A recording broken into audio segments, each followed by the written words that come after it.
হাদিস রাহু ইবনে মাজাহ وقال تعالى في شان رسوله وما زادهم إلا إيمانا وتسليما اللهم صل على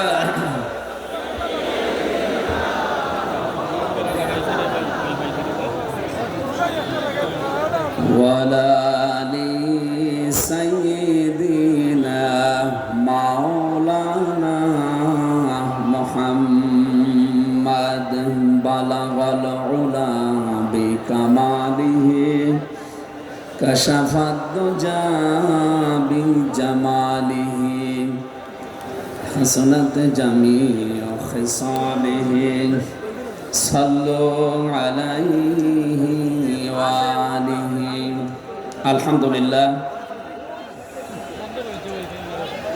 আঞ্জুমানে খেদমতে কোরআন সিলেট 3 দিন ব্যাপী ঐতিহাসিক তাফসীরুল কোরআন মাহফিল এমসি কলেজ ময়দানে সমাপনী রজনীর স্বনামধন্য সভাপতি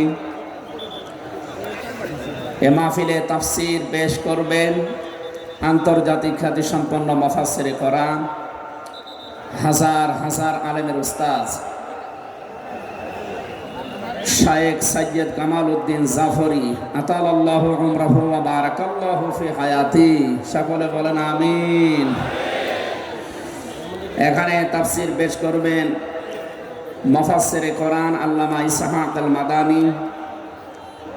তাফসীর পেশ করবেন বিশ্বনন্দিত মুফাসসিরে কোরআন বাংলাদেশের কৃতি সন্তান শ্রদ্ধাভাজন বড় ভাই ডক্টর মিজানুর রহমান আজহারি দামাত বারকাতুহুমুল আলিয়া। এ মঞ্চে বসা আছেন যারা সকল আম্বিয়াদের রুহানি সন্তান সম্মানিত উলামায়ে কেরাম,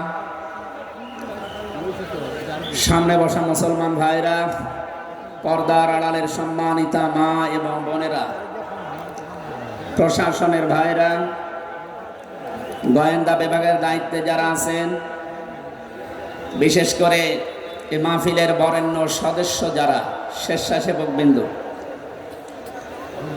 দল মত জাতি বর্ণ ধর্ম নির্বিশেষে কোরআনে কারিমের এই অনুষ্ঠান শুধু মুসলমানদের জন্য না, হাদা বায়ানুল লিন্নাস হুদাল লিন্নাস, মানুষ পদবাচ্চে যারা বিবেচিত সবার জন্য আজকের এই অনুষ্ঠান।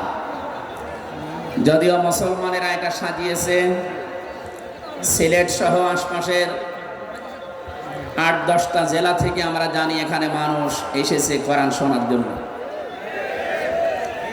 সুতরাং বাংলাদেশের ঐতিহ্যবাহী এলাকা হযরত শাহজালাল রহমতুল্লাহ আলাইহির পুণ্যভূমি সিলেট, কোরআন যারা আমরা শুনতে এসেছি মানুষ হিসাবে, আল্লাহ রাব্বুল আলামিন কোরআনে কারিমের তেলাওয়াতকৃত আয়াত থেকে দুনিয়া এবং আখিরাতে উপকার হয় এমন কিছু নিয়ে যাওয়ার তৌফিক আমাদেরকে যেন দান করেন, আমিন। যারা এখানে এসেছি মানুষ, কোরআনে কারিমের মূল প্রতিপাদ্য বিষয় হচ্ছে মানুষ। আমরা সে মানুষ নিয়েই কথা বলবো ইনশাআল্লাহ। যদিও 15.5 বছরে আমাদেরকে জীবিত মানুষদের কোরআন শোনানো থেকে বিরত রেখেছিল ফ্যাসিস্টরা। আমি শ্রদ্ধার সাথে স্মরণ করছি ঐতিহাসিক এই ময়দানে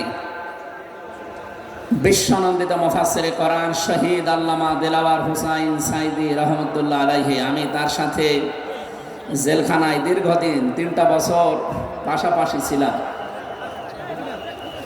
তার অনেক স্নেহ, ভালোবাসা, আদর, মহব্বত আমি পেয়েছি। বিশেষ করে পাশাপাশি জেলে থাকার কারণে অনেক কিছু তার থেকে আমি নিতে পেরেছি। আল্লাহ যেন ওগুলো আমার প্র্যাকটিক্যাল লাইফে সেট করার তৌফিক দান করে। যেহেতু তাকে হত্যা করা হয়েছে, এই জন্য নির্দ্বিধায় বলতে পারে তিনি শহীদ। যদিও অনেকে দেশে স্বীকৃতি দিতে চান না যে উনি না শহীদ হয়নি। আপনাকে কি আবার শহীদ হয়ে আবার মৃত্যুবরণ করে দেখানো লাগবে যে আমি শহীদ হলাম? শহীদ এই শব্দটা কত দামি আপনি জানেন?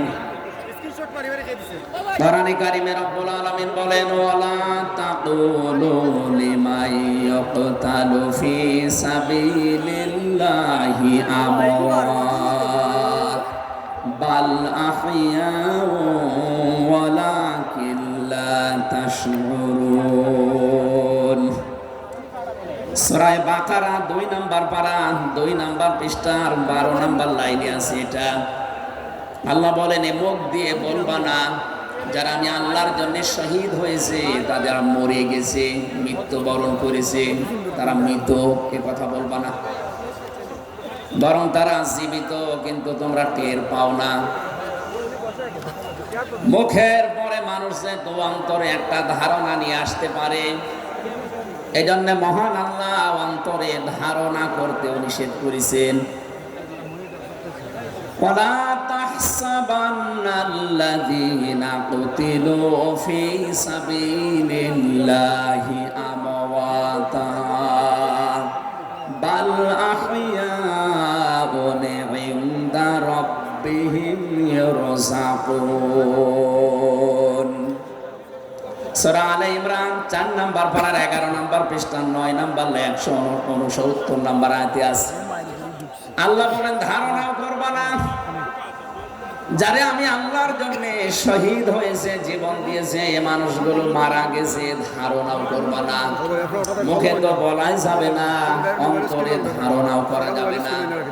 বাল আহইয়াউন, বরং তারা জীবিত, ইনদা রাব্বিহিম ইরযাকুন, এবং তারা তাদের রবের কাছে রিজিক পাচ্ছে। সুবহানাল্লাহ।